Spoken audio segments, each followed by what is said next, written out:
57 जाती ज्या आहेत त्या एकत्रित आलेल्या आहेत आणि आज या ठिकाणी मातंग समाजाच्या वतीने मेळावा देखील घेण्यात आलेला आहे। आपल्यासोबत राज्य समन्वयक सर आहेत।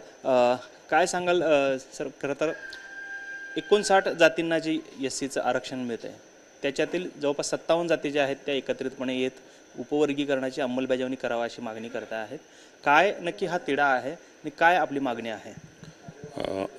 जे अत्यंत सोपं आणि साधं असं आहे, ज्यांना 70 वर्षामध्ये आरक्षणाचा लाभ मिळाला नाही, अशांची ओरड अनेक वर्षापासूनची होती आणि 30-35 वर्षापासून भारतातल्या अनेक राज्यामध्ये ह्याची ओरड होती की आम्हाला आरक्षणाचा लाभ नीट मिळत नाही।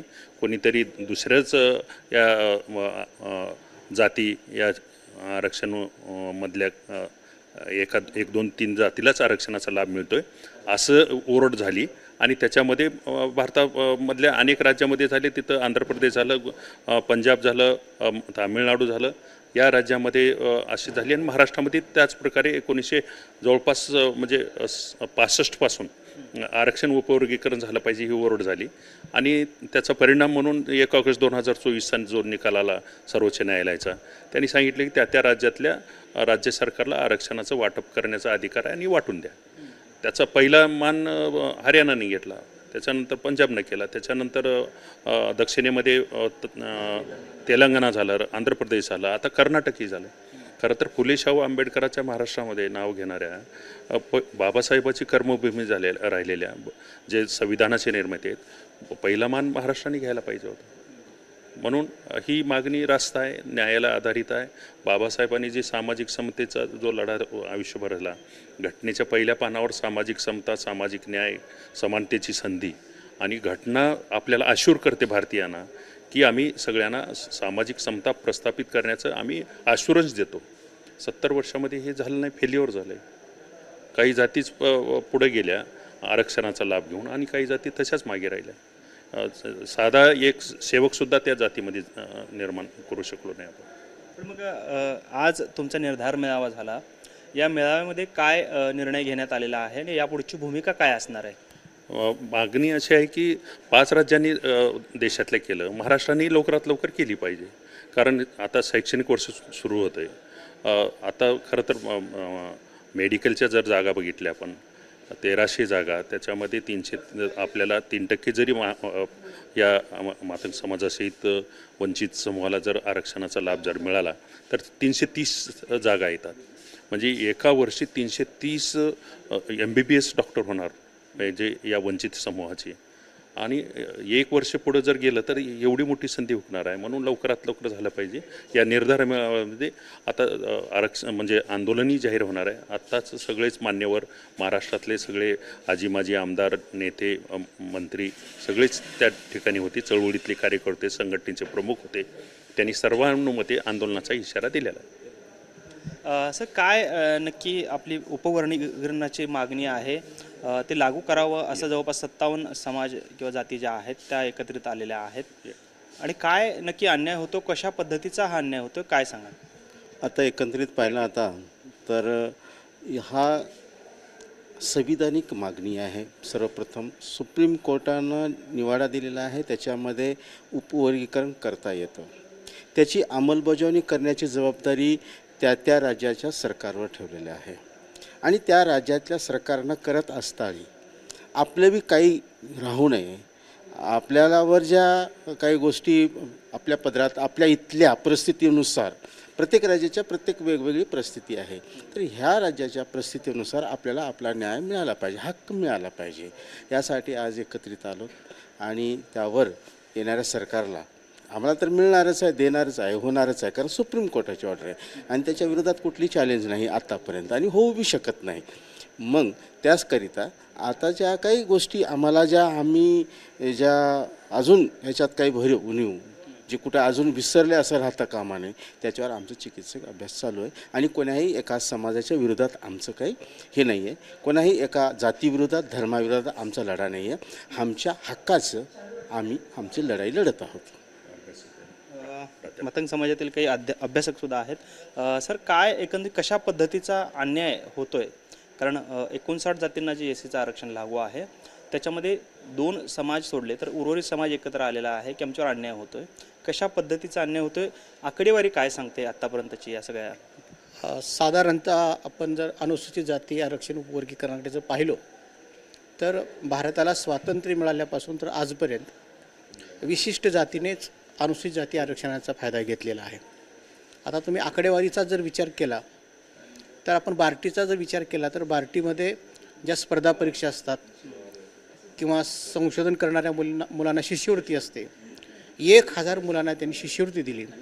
त्यापैकी एका जातीचे हे सर्वाधिक 953 आणि 27-57 जातीचे होते. हा जो फरक आहे, हा जो भेद आहे, ही विषमता आहे, ती विषमता जर नष्ट करायची असेल तर अनुसूचित जातीचं आरक्षण उपवर्गीकरण होणं अत्यंत गरजेचं आहे. सामाजिक न्याय द्यायचा असेल, समान संधी द्यायचा असेल, दर्जाची न्यायाची समान संधी देण्यासाठी आरक्षण उपवर्गीकरण अत्यावश्यक आहे. समाजातल्या उपेक्षित, दुर्बल, वंचित घटकाला न्याय मिळणं यासाठी अनुसूचित जातीचं उपवर्गीकरण होणं हे अतिशय गरजेचं आहे असं मला वाटतं. खरं तर राज्यभरातून अनेक अभ्यासक या ठिकाणी आलेले आहेत. काय एकंदरीत भूमिका आज आपल्या मेळाव्यामध्ये घेण्यात आलेली आहे आणि काय भूमिका असणार आहे यापुढची सरकारच्या? अनुसूचित जाती अंतर्गत महाराष्ट्रामध्ये जो समाज घटक आहे तो आजपर्यंत घटनादत्त अधिकारापासून, सोयी सवलतीपासून, आरक्षणापासून तो वंचित राहिलेला आहे.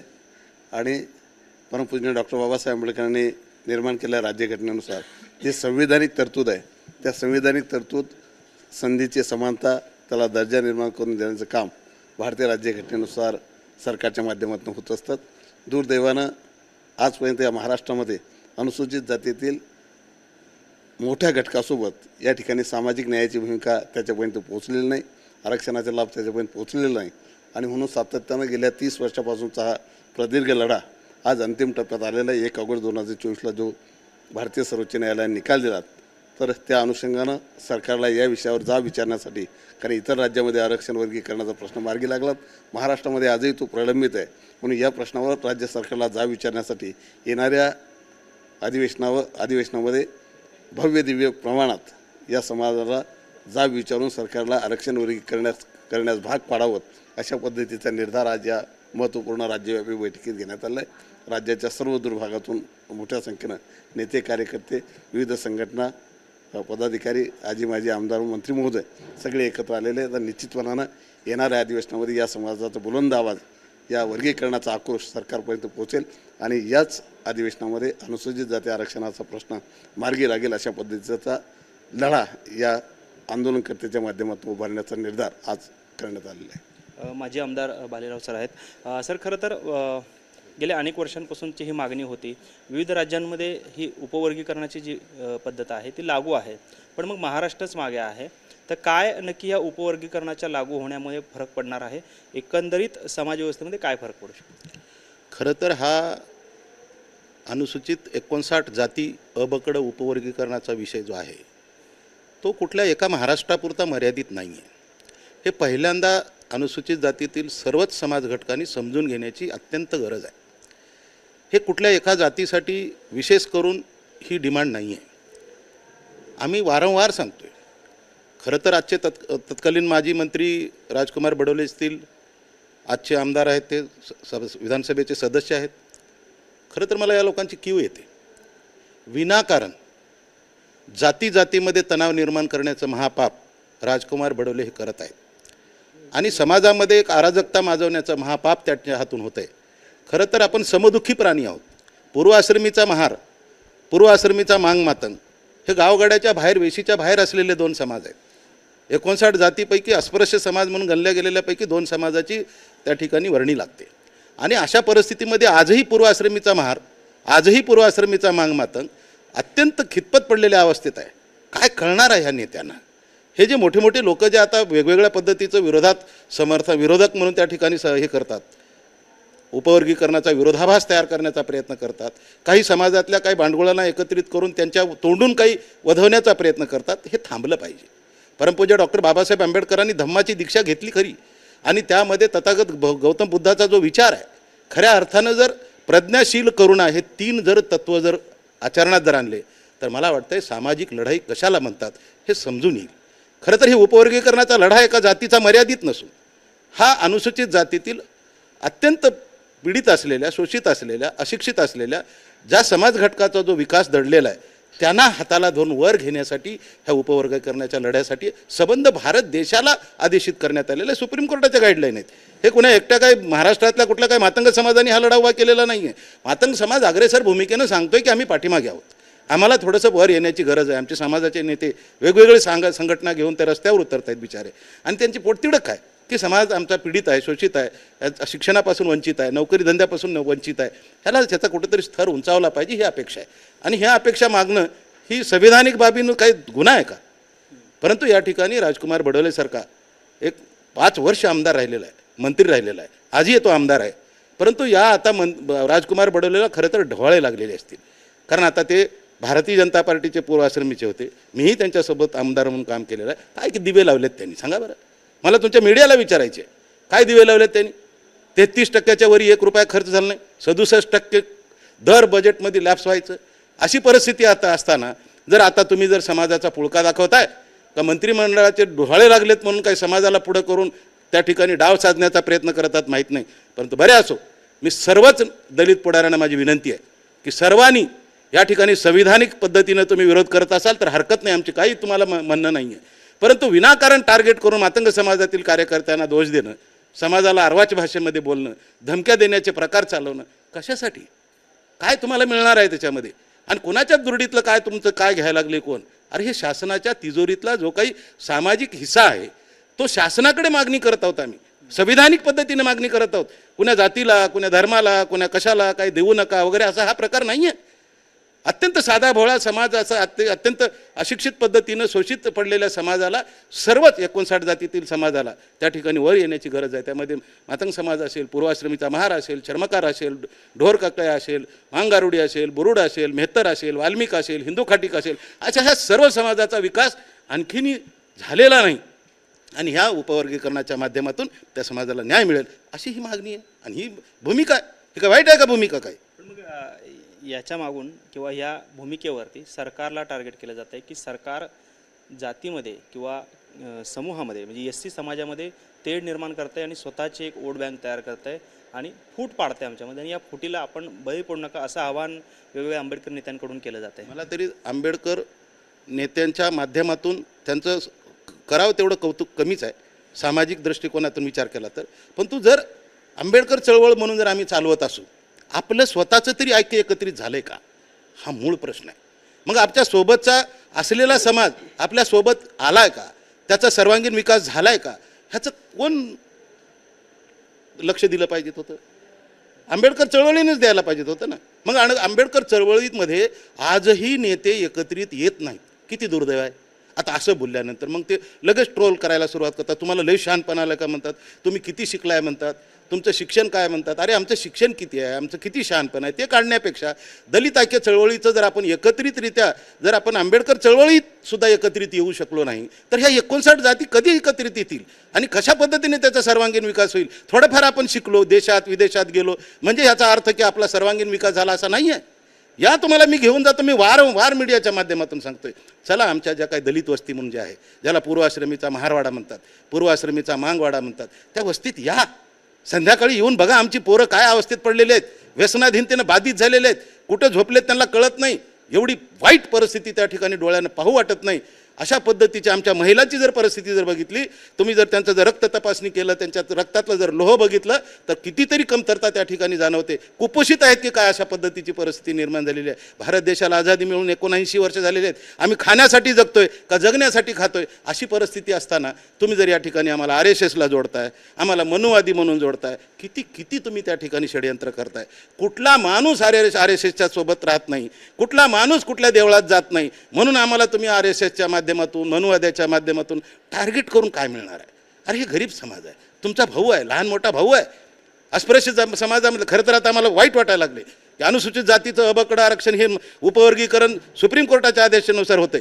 खरं तर परमपूज्य डॉक्टर बाबासाहेब आंबेडकरांनी पूर्वाश्रमीचा महार आणि पूर्वाश्रमीचा मातंग फक्त गावाकुसाच्या बाहेर वेशीच्या बाहेर असलेला समाज आहे. म्हणून जर आम्हाला त्या ठिकाणी जर अनुसूचित जातीमध्ये जर घातला असेल तर त्यापेक्षा आम्हाला आता असं वाटतं की आम्हाला अनुसूचित जमातीमध्ये का नाही घातलं, शेड्यूल कास्टमध्ये का नाही घातलं. कारण एकमेव अशी जात आहे की इंग्रजाच्या काळामध्ये 1871 साली कायदा केला, पूर्वाश्रमीचा जो मांग हा गुन्हेगार जमात म्हणून घोषित केली. त्यामध्ये रामोशी असेल, आदिवासी असतील, त्याच्याबरोबर हा मातंग समाज आहे. आणि ह्या मातंग समाजाला भारत देशाला आझादी 1947ला मिळाली आणि आम्हाला आझादी कधी मिळाली माहीत आहे? 1952ला. अरे भारत देश आझाद होऊन जर मातंग समाजाला न्याय मिळाला नसेल, अशा पद्धतीचं शिक्षणापासून वंचित असेल, प्रत्येक गोष्टीपासून तो अशिक्षित असेल, अंधश्रद्धेत पडलेला असेल. होय तुम्ही सांगताय अंधश्रद्धा, होय आहे अंधश्रद्धा. आणि आरक्षण कशासाठी आहे? मीडियाने सांगावं. परमपूज्य डॉक्टर बाबासाहेब आंबेडकरांनी शेड्यूल कास्ट आणि शेड्यूल ट्राईब कशासाठी काढलं? ज्या शोषित, पीडित, अस्पृश्य, वंचित समाजाचा विकास होऊ शकला नाही, अंधश्रद्धेत दडलेला आहे, त्याला समानता प्रस्थापित करण्यासाठी हे आरक्षण आहे. हे आरक्षण कुठल्या लोकसंख्येसाठी नाही आहे, हे आरक्षण कुठल्या धर्मासाठी नाही आहे, हे आरक्षण कुठल्या एका जातीसाठी नाही आहे. हे चांबड्याच्या निगडीत असलेल्या अस्पृश्य समाज समजला जात होता.